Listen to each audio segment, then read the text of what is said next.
This is Dan Schneider. On this Dan Schneider video interview, the subject is intergenerational responsibility. I have Stayanis Saropoulos with me, and he will be discussing the topic. Stayanis Saropoulos is my guest. He is a person who has written much about the topic at hand, intergenerational responsibility, which is basically what does any particular era or generation of humanity owe those that come later. Stianos, if I could just ask you to take a minute or two, give a little bit of a background about who you are, why this topic is important to you, and anything else you might find relevant.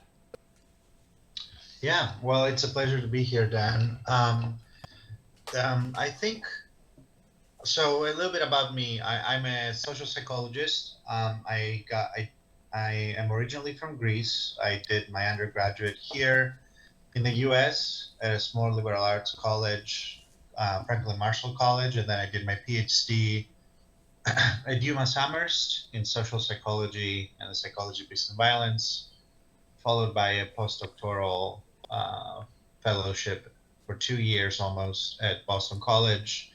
And now I'm an assistant professor at Arizona State University in the College of Global Futures. Um, I got roped into research on this topic through one of my mentors, Ezra Markovich, who had written a lot about climate ethics and justice and intergenerational responsibility within that context. But from a larger point of view, um, I've been thinking about these ideas ever since high school. When in Greece, we have to take ancient Greek as part of our education, and when we read Homer's Odyssey and the Iliad, and their core ideas that are appealing as virtues in individuals is this concept of legacy. Like heroes in ancient times strive to complete feats that would be remembered by future generations. And so I've been thinking about this concept of legacy for a while now. And when I stumbled across the path of Dr. Ezra Markowitz, he exposed me to some of these ideas and how psychologists and social scientists are taking these concerns and applying them to get people to try and behave and act sustainably. And so I've been researching this topic from several different angles ever since. Yeah. So, usually when the term generational or intergenerational responsibility is used, it's usually pointed towards the future. But I want to talk about a recent event that goes back to the past that could affect the future. And I don't know if you're familiar with, but we'll see. And that is a couple of weeks ago, all over the headlines of magazines and online was the idea that dire wolves had been resurrected from extinction. And there was a lot of talk about with certain people saying, well, these were just regular wolves that had their DNA modified or whatnot. But it brings up the idea because whether or not they're really dire wolves, uh, there are attempts now to get woolly mammoths back because presumably some people think that woolly mammoths could help with carbon sequestration in Siberia. There's, I think, even a park, a national park that is trying to see if this is viable. What do you does something like the de-extinction of a species have anything to do with intergenerational responsibility, even though it's going sort of backwards rather than forwards? Yeah, I mean, think of this as a sort of like philosophical perspective. Intergenerational, exactly as you said, involves not only looking to the future but also looking into the past. It's connecting generations across time. So, to the degree to which this initiative, which I actually came across the dire wolves story, and I thought it was very interesting. Um, to the degree to which they are trying, the scientists are interested in pursuing this to sort of preserve a species that, or bring back a species that went extinct, or as long as it has some sort of sustainable goal, such as you said with the woolly mammoth coming back potentially. I think it is part of intergenerational responsibility in its own way, as it sort of connects present generations to species from the past that have since gone extinct, and it also is done in an attempt to both expose new generations to these species and also contribute to sustainable efforts to protect the environment for future people. So, how does one motivate the general public into thinking beyond just their next paycheck, or even motivate corporations thinking beyond the next quarter? Because it seems to me that one of the biggest problems uh, that one of the biggest problems in getting people to think in this way even is to show them some kind of benefit. People can hear all day long about, oh, the the climate has gone up, point something degrees Celsius, and there might be an iceberg or an ice shelf that might fall off of Greenland or Antarctica. But until you know these coastal cities get flooded, people don't really think about these sorts of things. Is this more of a political situation, or how do we get over the hump to get people to stop just thinking about the here and now? Yeah. So how that question really resonates with me, and it's something I've been thinking about for a while, and it's fundamental to the work I'm interested in pursuing throughout my career. It's the answer. I wish there was a simple answer, but it's quite complicated because it is a complicated issue. At the surface level, when throughout all the surveys I have run and other colleagues as well have run, what we find is that individuals are generally concerned about the future of society. They are concerned about issues such as climate change, sustainability. I think right now it's like 70% of the U.S. is concerned on, but what's the issue? What's the troublesome is taking this concern and applying it to action, transferring this general concern that people have, whether it's for future generations or the environment, into meaningful action. In terms of how we can cultivate this in individuals and in organizations, I think that the approaches are multifaceted. You know, behavioral science would say we need to incentivize this, and policy would say we need to incentivize this, and this can be done through laws and policies, which of course has its own set of issues. Um, but if we focus from a personal level perspective, which is the work I am conducting and other psychologists are conducting, there's multiple ways. One is education. Ethics is one way of introducing this to individuals in a younger age. For instance, the Haudenosaunee Confederation had the seven generation principle, where they were implementing this as a way of ensuring long term continuity of their kin, and in implementing this philosophy and this way of thinking from a young age.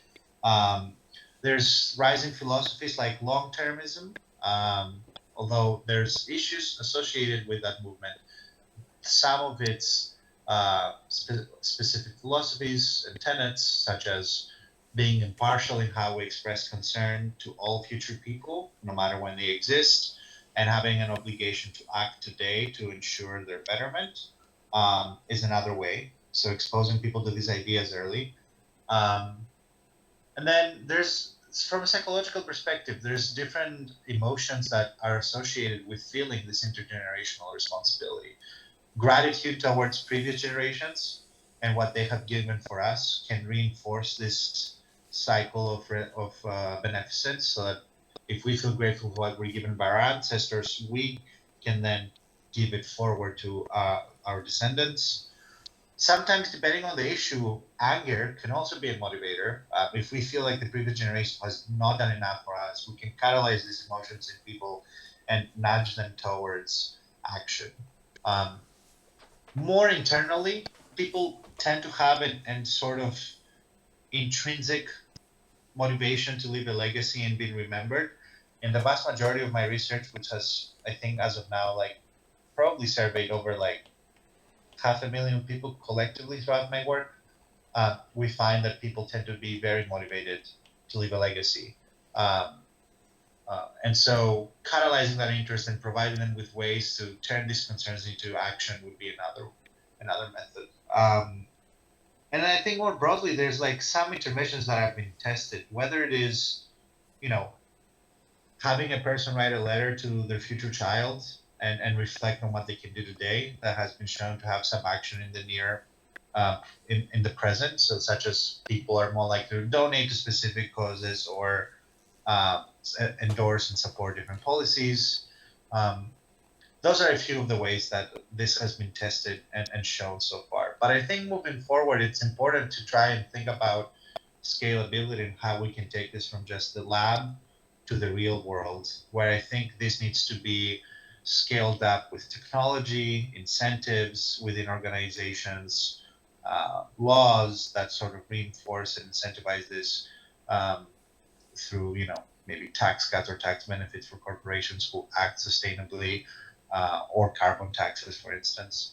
Um, there's different ways, but ultimately, I think the solution needs to come from both top down and bottom up. It cannot only be we're motivating people, it cannot only be we're getting politicians to act, it has to be at both ends.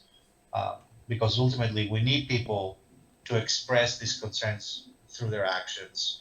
And we also need elected officials to match these concerns through policies and laws that better represent their people. Half a century ago, in the 60s and 70s, there was a term called the generation gap here in America. And this basically was used in reflection towards things like civil rights, the protests against the Vietnam War. Is there a similar generation gap now between people like me? I'm 60, so I'm Generation X, as they call it, and then there's 4 or 5 other newer generations. But is, do older people in their 60s or 70s just not care as much about the future because they're not going to be there, when the shit hits the fan, basically? And is there a generation gap now? It's just different things that constitute that gap.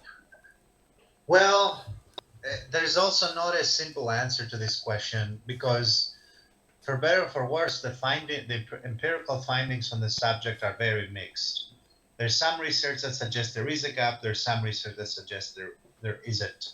Um, my view of this literature is that, on average, there is some sort of discounting factor from certain individuals who are older, um, such as that they don't care about the world since they perceive it as like their time is limited. They don't have a lot of time left. They don't care about what comes after. But there's other findings and theories in line with generativity theory, which suggests that once people are reach a certain developmental stage in their life, they tend to be more oriented towards the decisions that will positively influence their kin and their descendants. And parents are usually one of these groups. Um, so they're trying to provide more for the family and ensure a better future for their children. So I would say it's a perplexing question that there's no clear answer. More broadly, in my work, I've seen that across age groups, people are concerned about future generations, no matter how you ask the question. So I wouldn't say that there's a gap as much as there is maybe a difference in ideology, in political, maybe conservatism or political leaning, um, that seems to be the bigger factor at play here, rather So, than age itself. so rather than a generation gap, is there sort of a class or wealth gap? Because uh, you hear right now here in America, with our ascendancy of Trump again, and his whole cabinet being filled with basically multimillionaires and billionaires, you hear talk about things like accelerationism, that the rich want things to get as bad as possible so that they can exploit resources more efficiently and blah, blah, blah. Is there more of this wealth or class gap? Yeah, well, so if we look at, we've recently run a study that's currently under review, where we find that when it comes to food, for instance, contributions to causes that protect future generations, there is a gap in that rich people give more to those causes, but that's because they just have more Yeah. resources. It's not that they give more proportionate to their total income. There's actually no real difference if you're rich or poor in terms of how much you give relative to your total income, which to me is an inequality of its own because obviously, um, I think rich people are definitely better able to be charitable and offer resources for collective causes, especially as inequality becomes much larger and is projected to be even larger based on the first 105, 110 days of the Trump administration. So I would say that on average, nations that are more unequal and where the rich get richer tend to be performing worse in terms of intergenerational concern indexes and environmental performance. But ultimately, when it comes to looking at like total amount donated, these people, the richer individuals, tend to donate more, but not proportionately to their wealth. So on paper, they're doing more, but in reality, I don't think they are because they have much more to give. Yeah. To use a more recent historical example, it seems to me that it's very easy to just sort of punt the ball, to use a football term, American football term. Uh, I'm thinking of post-colonialism and the issues that still are in nations in South America, in Africa, in Southern Asia. We see a lot of the sort of things that plagued people 50, 60 years ago in terms of wealth, in terms of the ability to educate, even to get basic health care, is still a problem. We still see 130 years after the first Jews migrated back to Palestine, we see there's still issues there. We just saw the flare up between Pakistan and India, going back to the post World War II freedom given to the Indian subcontinent. It doesn't seem like there's a good track record that we have with intergenerational responsibility, even if we just go back 2 or 3 generations to post World War II. Yeah, we do not. And I think this goes back to my previous point of the fact that these are popular ideas. People on average are concerned, but they're not putting that into practice. And oftentimes, I don't know how much I can blame individuals for that as much as I can place the way our government is run, where people's popular will or public opinion is not expressed through the policies and the laws that are implemented and ultimately enacted. There's some research from political science that supports this line of reasoning that Congress is not reflective of the people's will. So ultimately, um, the populace is sort of stifled with regards to what they can do. They can put pressure on politicians, but ultimately, if politicians who are elected do not reflect these concerns, change will not happen. As I said, change needs to come on both ends, top down and bottom up. Um, Um, so, taking a look here at the American political landscape, it seems that the Trump administration is not only not leaning into the future, but is sort of trying to go back into the past, the wasteful ways of the past, whether we're talking about the treatment of certain groups within the nation, whether we're talking about Mhm. the carbon and global warming. What what is this part of the larger trend? Because we've heard recently in the last 6 months with a lot of states, especially some in Europe, turning more rightward. Uh, what what do you see as that being how that relates to the current state of I guess you could call it a crisis to a degree? Would you mind rephrasing that for a sec? Yeah, Just so I we've fully had understand. we've had a lot of a rightward tilt of people getting Uh-huh. elected, not only Trump but in some European states. We saw it in Yeah, Canada yeah. and Australia's elections. They because of Trump's disastrous reign so far in his second term, those countries seem to have dodged at least a bullet in the short term. Uh, do you see that the world is sort of retreating backwards from it instead of actually meeting the problem head on? I see. Well, yeah. Again, I feel like my answer always starts with this is a not a straightforward answer, but whenever there's progress, there's always pushback from opposing forces. So um, whenever society starts to become more liberal and progressive, there's always pushback from more right-wing oriented belief systems and individuals in society. So I'm not surprised that that's the case. I do think that there are, and when you look at the overarching climate effort, there's some areas where we are doing well, and there's other areas where we are not. So it's not. I cannot give a straightforward answer as to whether we're heading in the right direction or not. But I can say that if I had to zero sum say we are or we're not, I would say we're not. Mm. Primarily because there's rapid global warming is ongoing, and the change that is needed to prevent catastrophic consequences is of such a big scale that even if we are delayed by 4 years by actions from the current administration and other governments of similar that hold similar beliefs in the world, ultimately I think that the damage will be reversible by the time a new, more progressive government will be in power. So ultimately, I think, although there's some movement in the right direction, I think the pushback that has come up since the Trump administration and other similar governments across the world has sort of slowed down any momentum.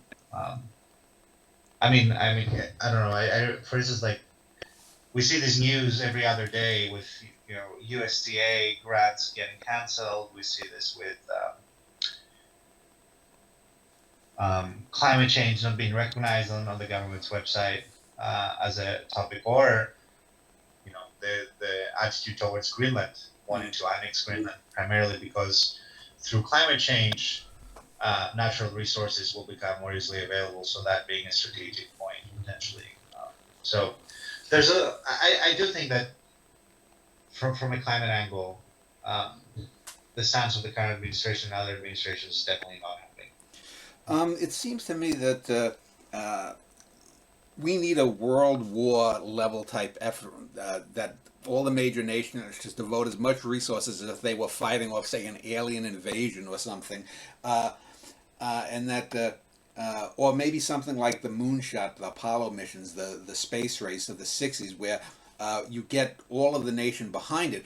And I'm wondering, what do you think of the inability, for example, of a lot of the social media to promote, number one, good science, number two, to show how that science benefits individuals, because a lot of times you see just a lot of these junk science. I mean, in the last just 2 or 3 years since artificial intelligence became a thing, there's so many junk YouTube channels and websites just putting out garbage information, and this sort of turns people off to the real issues. Yeah, yeah. I mean, it certainly doesn't help when science feels under attack and underfunded.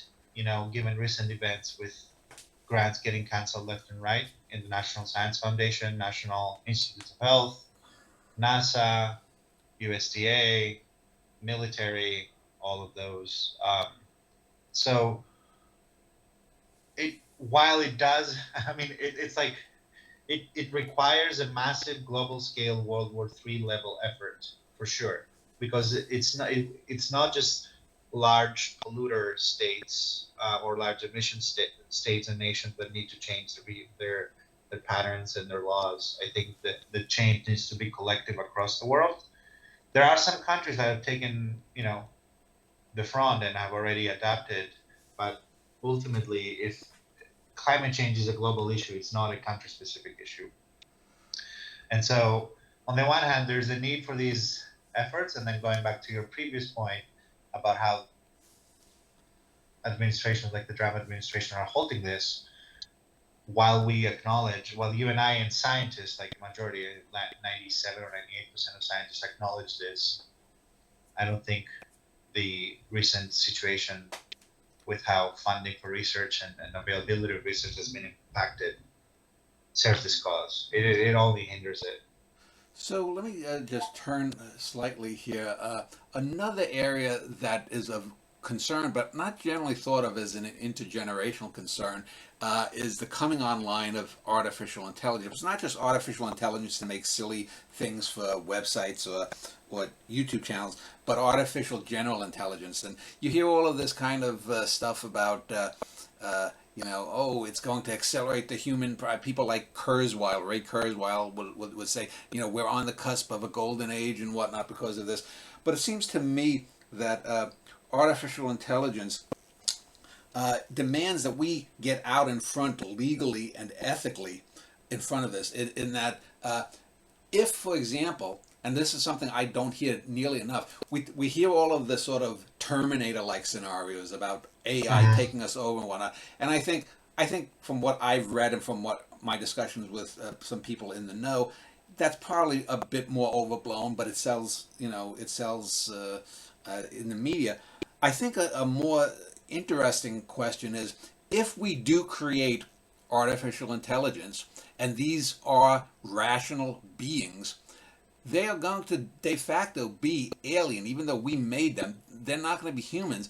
And it seems to me that in order to best use that technology for the future, we should be thinking about artificial intelligence rights the same way we think about animal rights, and that instead of creating a class of beings that merely serve human beings, that if it's, say, ruled in the Supreme Court of most countries that these beings deserve rights, we have to treat them.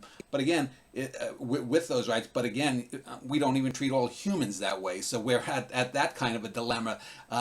What is your take on artificial intelligence and needing to get the laws and the legal and the ethical stuff ahead of the curve rather than being 20 minutes behind? That is a great question and a heated one. Primarily because there's a lot of debate within some philosophical communities that I find myself exposed to through my research, such as effective altruism and long-termism. My personal view is that I mostly agree with you in that I think that if artificial intelligence develops human-like capacity for emotion, it of course deserving of rights, but at the same time, from a realistic perspective, I'm very well aware, as I'm sure you are, that we're also aware that animals can feel pain and have the capacity for cognitive thoughts, specific to some degree, and we still mistreat them and utilize them for our benefit, whether it's consumption products that they produce for us, animal testing, whatever you want to focus on. At the same time, future generations, we know that future people will exist after us. We can't be certain for how many they will be, but we do know that there will be a continuity to human species. Even if climate change is catastrophic, humanity will survive, billions will die, but humanity will survive. So we are aware that the world will exist after us and people will inhabit it, but we still do not act in a way that protects them.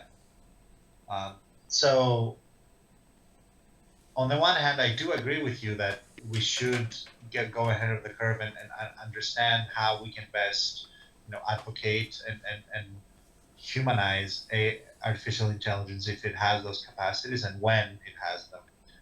But I want to be mindful of the fact that at the same time, whenever we've had to sort of engage in this line of thinking, we have not been effective at figuring out how to effectively change people's opinions on this, because this is inherently a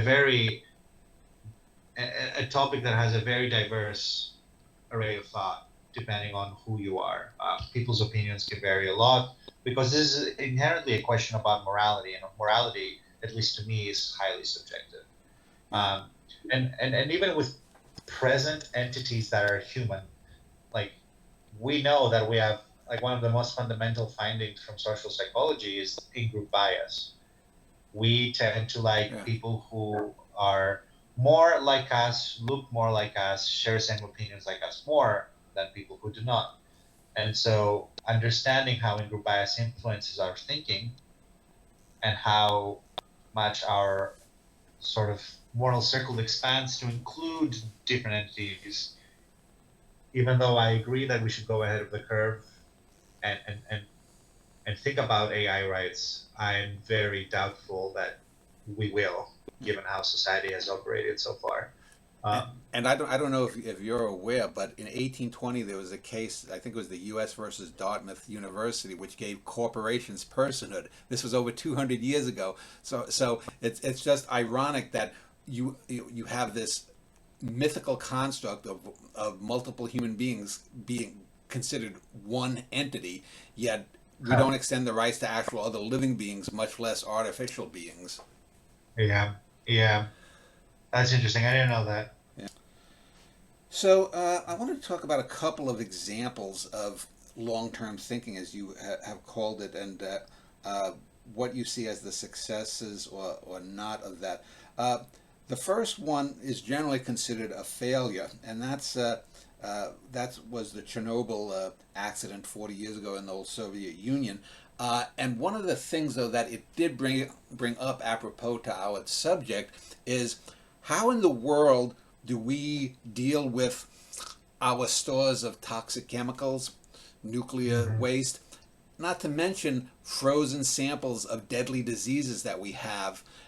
And how do we create signs for languages that won't be invented for 2 or 3 thousand years, so that long after we're gone, and if something does die or happen to us, we warn our future descendants of very toxic material.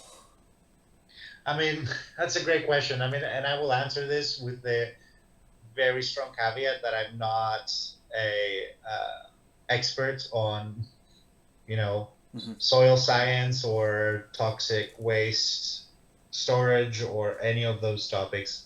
I can only speak about my expertise as a person who thinks about intergenerational decisions.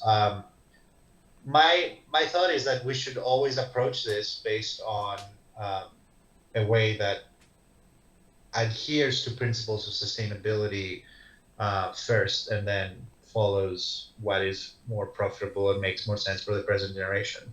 Um, so, to the degree to which expert opinion agrees that storage of these substances is more effective in a particular way that will produce the least amount of harm, that is what I would adhere to. And I think oftentimes, we need to be mindful that we do not have all the answers, and that's why we have individuals who are highly educated in a very, very specific topic who dedicated their whole life to do research on each one of these topics and are able to guide us. In terms of how we communicate this to very distant future generations, I don't know. That is an interesting and creative question. I mean, there's like this line of work about how like we're sending things to space that are in like sound bites to try and communicate with aliens theoretically.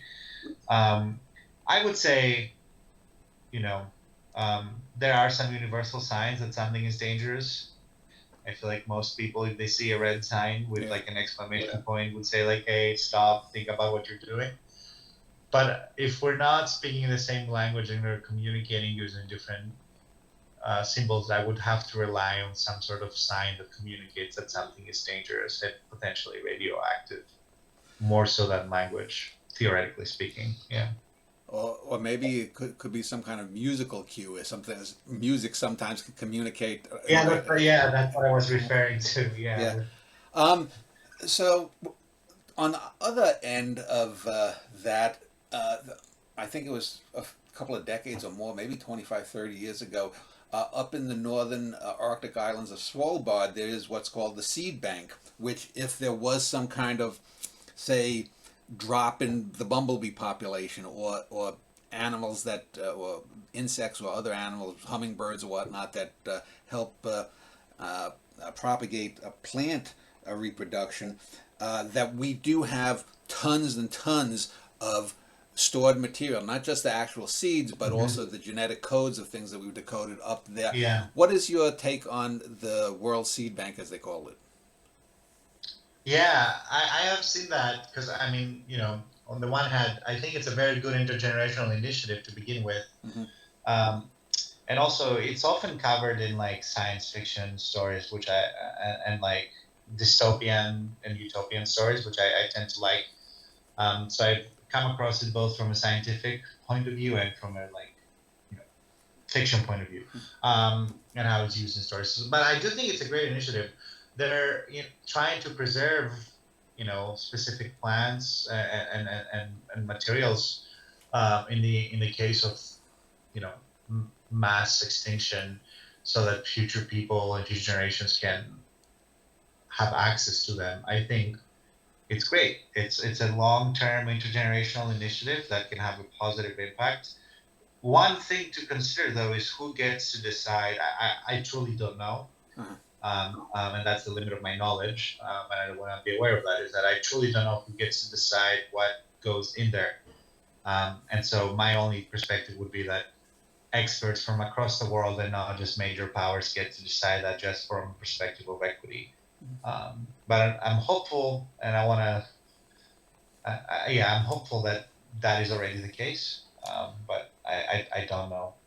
So, getting back to AI, one of the things that AI could possibly touch on is that if we do develop robots, or if we do get the merger of man and machine into some more cyborgs from sci-fi, um, the end goal supposedly is to make life easier for not just the rich but for everyone, that we don't have to spend 40 hours, a quarter of our lives, working and slaving, that we can explore the deeper parts of being human, etc.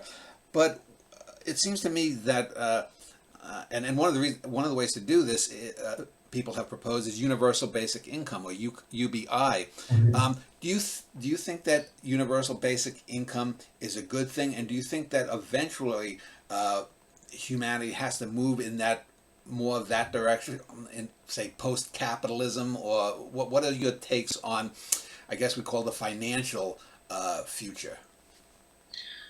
It's a great question. I'm definitely not a fan of capitalism. I can tell you that.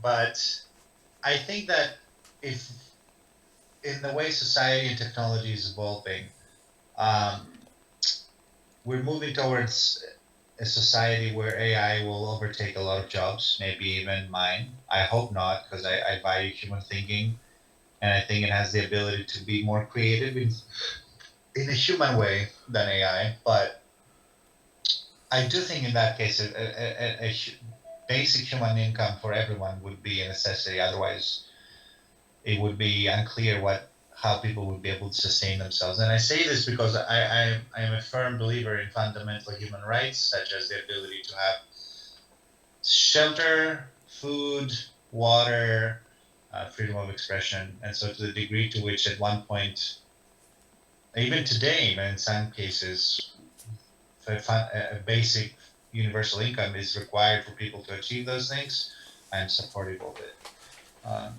Yeah.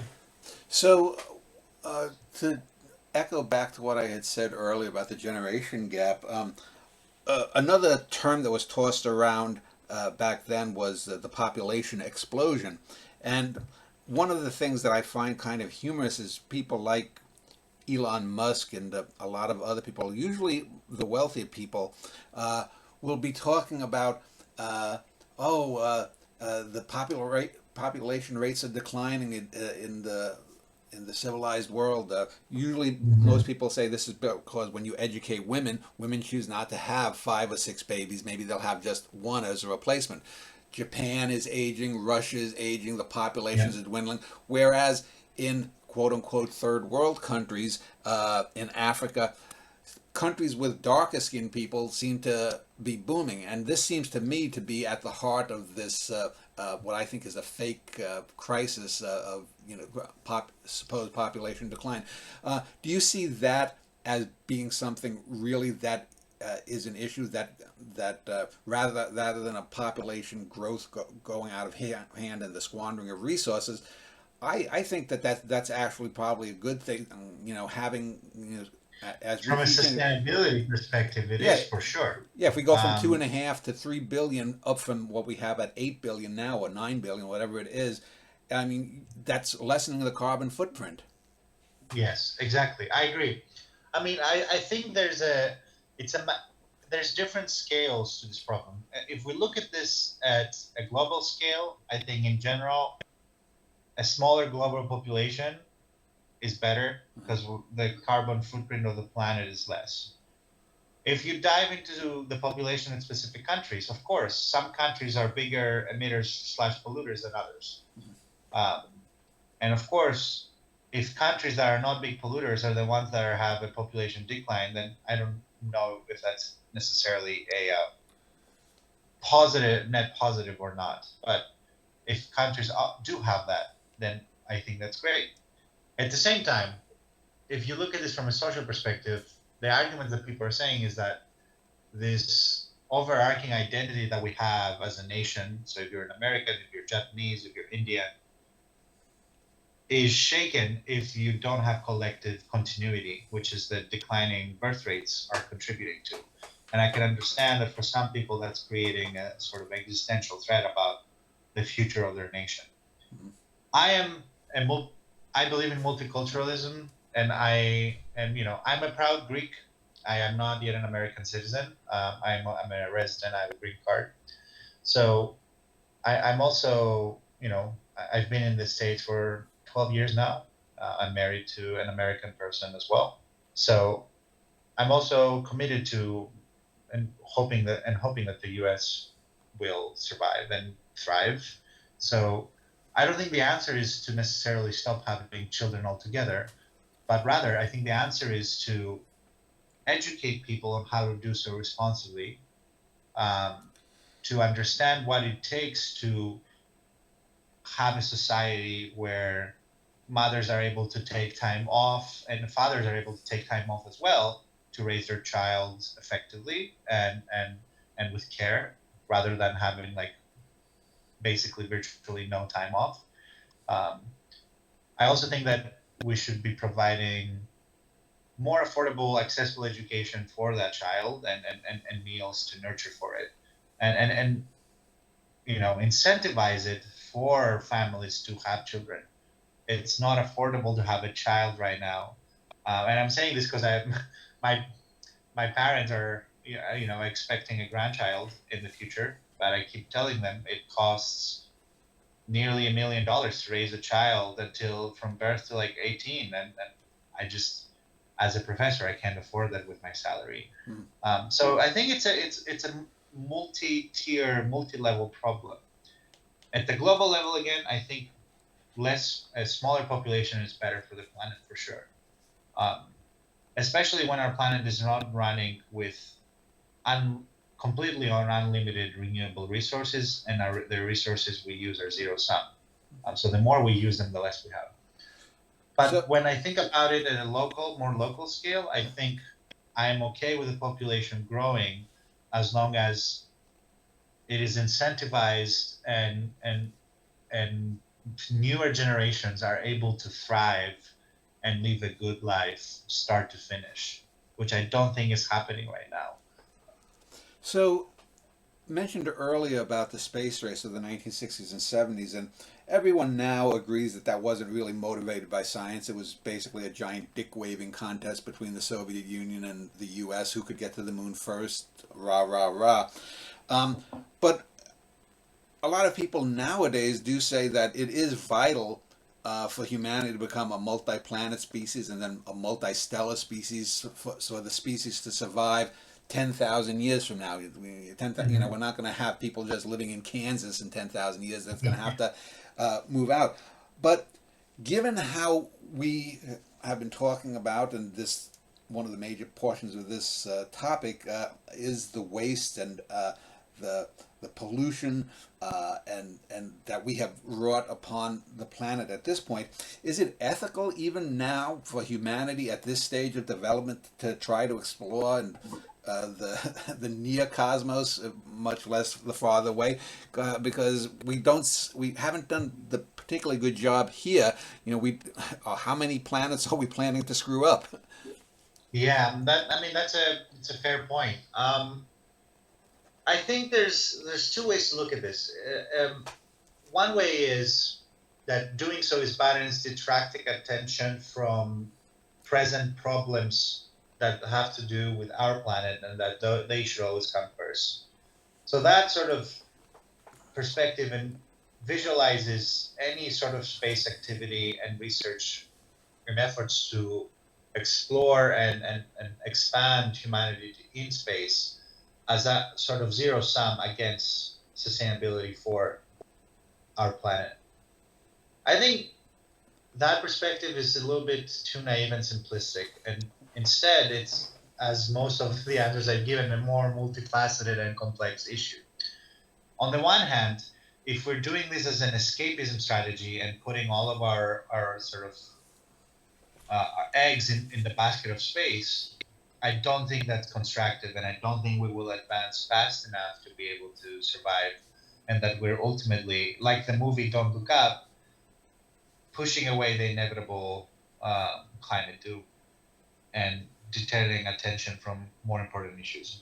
But on the other hand, if done responsibly, and that would require being much more considerate about how we even approach space, because there's only issues about space exploration and whether it attracts attention from sustainability. It's also how we do that, and there's a lot of considerations from an equity perspective with regards to where space debris falls after missions, who gets to go to space, who has control of space, debris in the atmosphere, how we're changing the atmosphere of other planets. So there's a lot of considerations, and there's researchers in my department who could talk to you about this in way more detail than I could. But my take is that ultimately there are benefits to exploring space. We could uncover things that help revolutionize our technology and our society. So I'm not against it, but I am at the same time, and urge others to be mindful of not putting all their eggs in the space basket, because ultimately we have one planet at the moment that we live on, and if we do not address the issues here, I don't think we'll be able to do anything, because we'll probably stop existing and have a total societal shutdown. It reminds me of an old science fiction movie from the 1950s called Worlds in Collision, where a planet is heading towards the Earth and it's going to destroy it, but that other planet will be fine, and it's sort of like Earth. And so a multimillionaire, says, "I'll fund a rocket to the new planet, but I have to go along." And so they do the process of picking like the 100 best physically fit people, intelligent people to send, and the old man, and yet the hero of the film at the end refuses to let the old man go on board and puts on one of the young girls who was picked. And it seems to me we're very much in that kind of mindset still, where so much of what we do is done or not done because of the whims of a very, very, very small minority of people who have the power to do things. Having said that, though, I do want to end by asking both a pro and con. The con is, what do you think is the biggest danger to having a successful near-term and longer-term future generationally that we haven't discussed yet? So what do I think are could you rephrase that? We've talked about maybe a dozen things so far. Is there anything that you think is a danger that we have not yet discussed? I see. A danger to society or to intergenerational thinking? Both. Oh, I think there's a lot more dangers. Yeah, there's if we follow arguments from the effective altruism and long-termism community, who do a lot of work on extinction threats, they would say that there's extraterrestrial threats such as an asterisk, asteroid.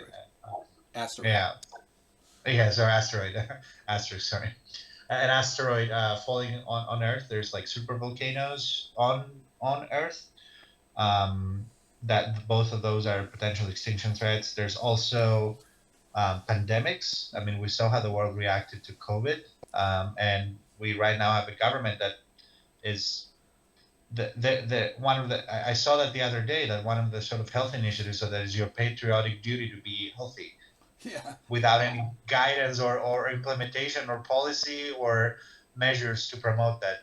So pandemics is a whole another topic. And I think for all of these topics, for all of these issues and threats, there's a bigger overarching factor of capitalism and rapidly increasing inequality and poverty that will only exacerbate this. Um, as resources dwindle, as the temperature grows warmer, as the rich get richer and the poor get poorer, a lot of these threats will become more prominent, especially threats that are, potentially linked to human activity.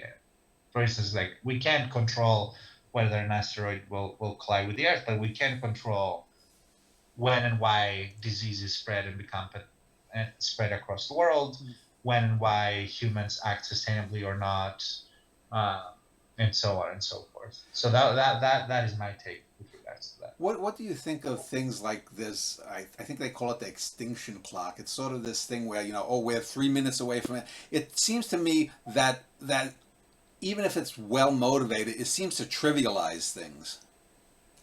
I think that I found it as a good analog and a good sort of allegory for the state of the world, and I appreciate it. I don't know if the general public pays attention to it. Yeah. Pays attention to it. There's actually some research that tracks with this, where some researchers, their name eludes me, but they provided individuals with estimated rates of extinction threat by experts. Mm-hmm. And I don't know what the rate was. Was it like maybe like 6 or 7% or something like that in the next 100 years for human extinction? And it was like based on an estimate.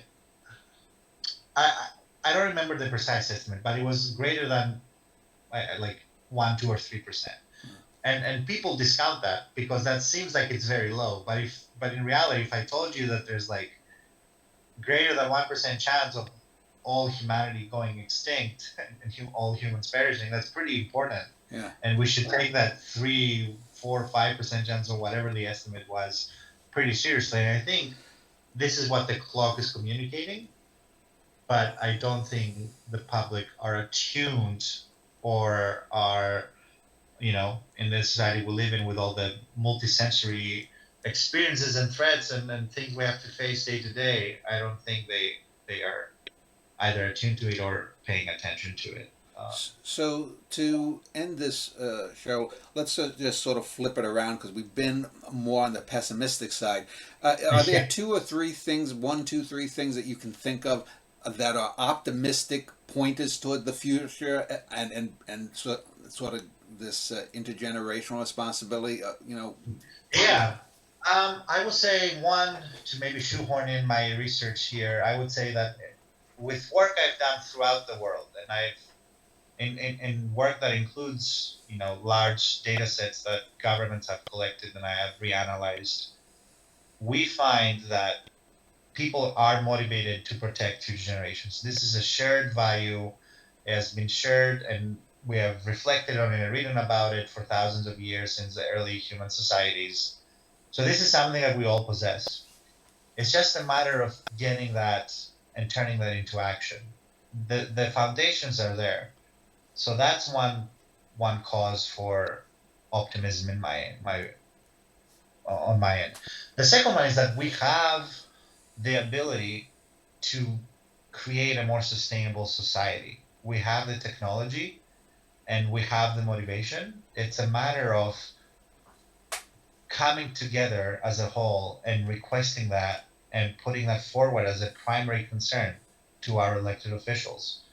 The way I see politics in the US right now is that there's a lot of underlying political agendas that align with deep pockets and people who are interested in pursuing their own gains. So what we can do as individuals is put pressure on our politicians by making it awkward for them to ignore the public will.